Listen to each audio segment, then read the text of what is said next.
Assalamualaikum warahmatullahi wabarakatuh.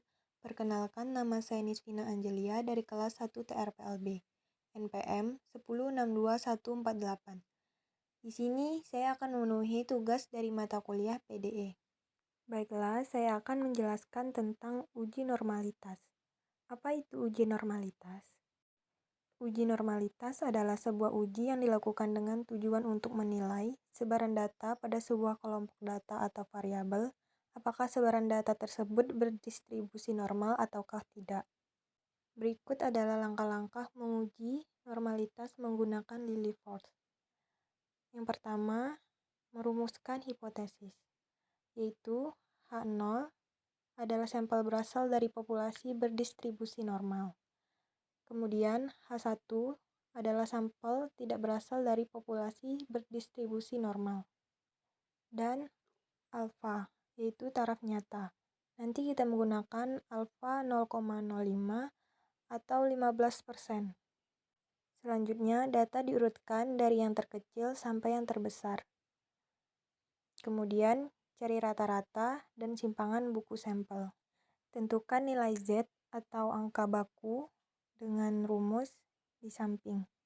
Kemudian menghitung peluang FZ, lalu menghitung proporsi atau nilai Z dibagi dengan angka atau banyaknya tabel. Jika sudah menemukan nilai FZ dan SZ, kita kurangkan dan menghasilkan nilai mutlak. Nilai terbesar dari hasil nilai mutlak tersebutlah akan menjadi L hitung. L hitung inilah yang akan dibandingkan dengan L tabel atau Lilliefors tabel. Jadi, jika L hitung lebih kecil dari L tabel, maka data tersebut berdistribusi normal. Namun sebaliknya, jika L hitung lebih besar dari L tabel, maka data tersebut tidak berdistribusi normal. Baiklah, berikut adalah contoh uji normalitas menggunakan Lilliefors. Oke, pertama kita harus menyiapkan tabel X, Z, FZ, SZ, FZ kurang SZ. Oke, di sini saya mempunyai 10 data X. Lalu kita akan menghitung Z, yaitu XI dikurang X rata-rata per S. XI merupakan X 10 data yang kita punya tadi, X rata-rata dibagi simpangan baku. Jadi di sini kita akan mencari rata-rata dengan rumus menggunakan average.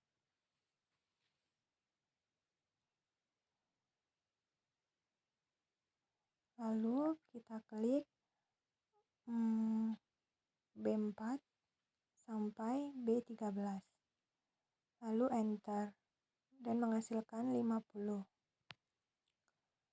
Kemudian kita akan mencari simpangan baku dengan rumus STDEF. Lalu blok dari B4 sampai B13, lalu enter dan dapat hasil tersebut. Lalu kita akan mencari nilai Z dengan rumus yang di samping. Pertama, kita blok B4,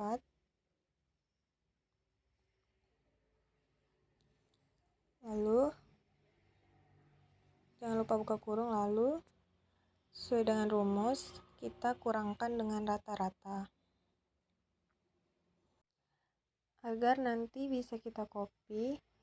Kita tambahkan lambang seperti dolar.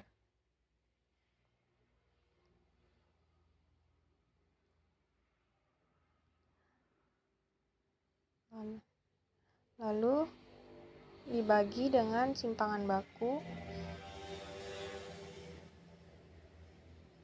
Kita klik.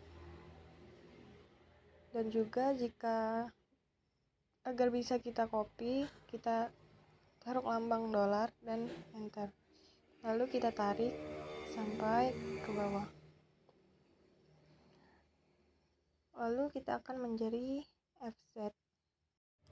Mencari FZ kita menggunakan rumus norm, pilih yang norm distribusi. Lalu kita klik C4, lalu enter, dan menghasilkan nilai tersebut.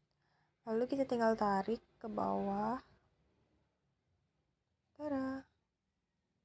Langsung otomatis keluar nilai. Lalu selanjutnya kita akan mencari SZ dengan rumus. Untuk mencari SZ, kita menggunakan rumus if, lalu B4 sama dengan B5 titik 2 E5, lalu A4 dibagi 10.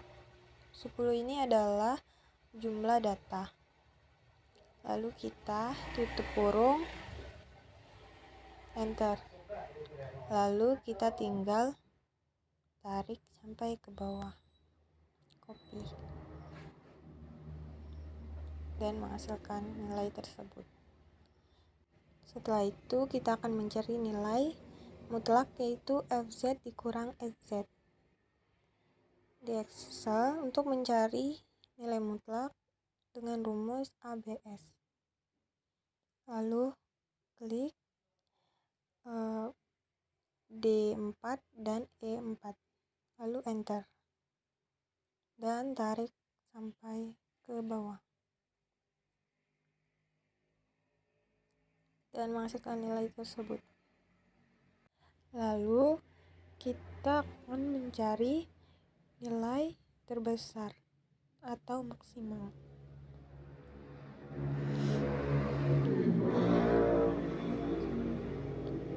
Dengan menggunakan rumus maksimal, lalu blok F4 sampai F10. Dan enter, dan menghasilkan nilai tersebut. Hasil dari nilai maksimal tersebut menjadi nilai L hitung. Lalu L tabel. Di sini saya siapkan L tabel atau tabel Lilliefors. Di sini kita menggunakan alfa 0,5 dan menggunakan 10 sampel. Jadi kita lihat dari 0,5 lalu turun sampai ke baris ke-10. Terdapat 0,258. Dari 0,258 tadi itulah akan menjadi L tabel. 0,258. Setelah itu, seperti yang saya jelaskan di awal, jika L hitung lebih kecil dari L tabel, maka data tersebut berdistribusi normal. Karena dari data ini L hitung lebih kecil dari L tabel, maka data ini berdistribusi normal.